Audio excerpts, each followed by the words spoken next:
Hey guys, and what's up, welcome back to our channel. In this video I'm going to show you how you can make your own Lightroom preset with the help of Lightroom and PicsArt application.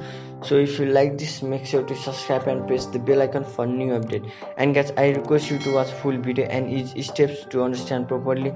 And if you have any question, you can comment me in comment box. So without wasting any time, let's get started.